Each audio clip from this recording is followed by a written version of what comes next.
पुढल्या बातमीकडे महाविकास आघाडीच्या शेतकरी जनाक्रोश मोर्चाचा आजचा दुसरा दिवस। अमोल कोल्हेंच्या नेतृत्वात पुण्यात शेतकरी जनाक्रोश मोर्चा निघालाय। आज केंदूर, शिक्रापूर, न्हावरा, मांडवगण, निरवी आणि दौंडमध्ये मोर्चा असेल। तर शेतकऱ्यांच्या विविध 6 मागण्यांसाठी महाविकास आघाडी आक्रमक झालेली आहे आणि त्यासाठीच हा शेतकरी जनाक्रोश मोर्चाचं आयोजन करण्यात आलंय।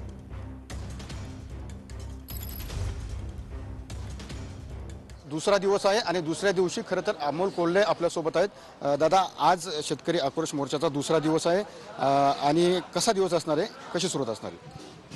म्हणजे वडू तुळापूर येथे छत्रपती संभाजी महाराजांच्या समाधीस्थळाचं दर्शन घेऊन आजच्या दिवसाची सुरुवात होणार आहे आणि फार मोठा कांदा उत्पादक शेतकऱ्यांचा आमचा हा पट्टा आहे। केंदूर, पाबळ हा संपूर्ण पट्टा, केंदूर, पाबळ, त्यानंतर जातेगाव करत आपण शिक्रापूरला पदयात्रा करून नंतर तळेगाव ढमढेरेला जाणार आहे आणि तिथून न्हावरा, मांडवगण, वडगाव, रसाई असं करत आपण खाली दौंड तालुक्यांमध्ये हा मोर्चा प्रवेश करेल।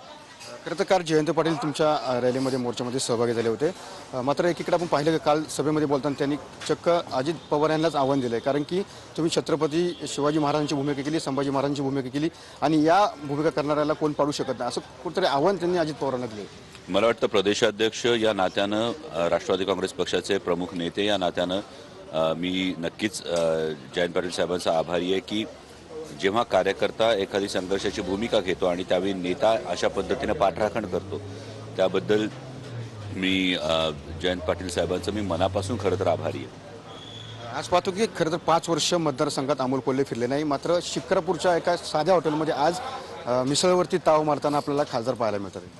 हे जे पहिलं आहे, दिस इज अ फेक नॅरेटिव्ह। इथं बसलेल्या मंडळींना विचारा, मी त्यांना 5 वर्षात कितीदा भेटलेलो आहे, किती वेळा आम्ही आलेलो आहे आणि असं जे कोणी आरोप करतात हे एक फेक नॅरेटिव्ह क्रिएट करण्याचा प्रयत्न आहे। खूप सोपं आहे।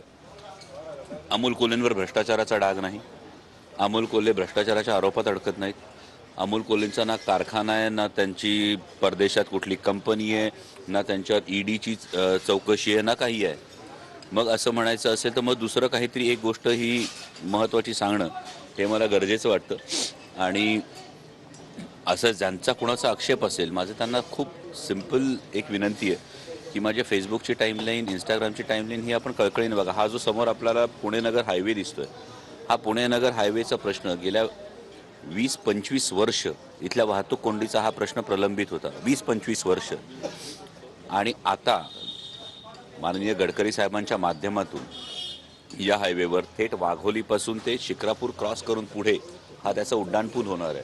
पलीकडे तळेगाव चाकण शिक्रापूरच्या वाहतूक कोंडीचा एक प्रचंड ज्वलंत प्रश्न आहे। या संदर्भातला एक पूर्ण हा एलिव्हेटेड कॉरिडॉर हा तळेगाव चाकण शिक्रापूर आपण करतो।